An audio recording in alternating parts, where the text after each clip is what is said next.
Health Check is presented by Island Cancer Center.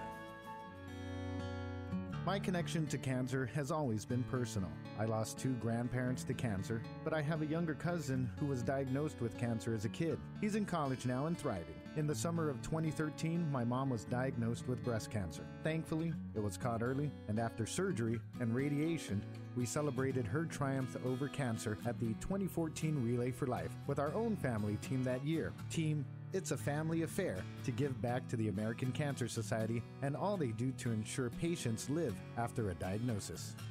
I walked with my mom in her first Survivor Victory Lap that year as her caregiver, without ever thinking that someday I might be a survivor too.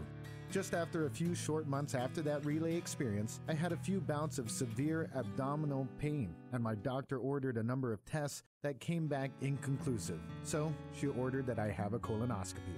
I never expected that at 38 years old, I'd be facing a cancer diagnosis, but that's exactly what it came down to. On September 5th, 2014, I was diagnosed with colon cancer. Knowing it was important to be around my family, especially my son and my close friends, I explored my treatment options. After lots of thorough talks with doctors, I decided to have my treatment here. I had surgery to remove the tumor and just completed 6 months of chemotherapy a few weeks ago. When I was diagnosed, I didn't know anything about colon cancer, so I turned to the American Cancer Society. They provided me with educational resources and books to help me understand my diagnosis. These prepared me for my conversations with the doctors and helped me feel more prepared to battle cancer. After I started my chemo, I learned of another connection I had to the American Cancer Society. My chemo regimen consisted of 3 medications. I learned that 2 of the medications I took exist because of research funded by the American Cancer Society. One of the most common drugs used to treat colon cancer is called 5-FU. I took 5-FU for the 6 months I was on chemo. I also learned that an American Cancer Society researcher named Dr. Charles Heidelberger was responsible for synthesizing this drug.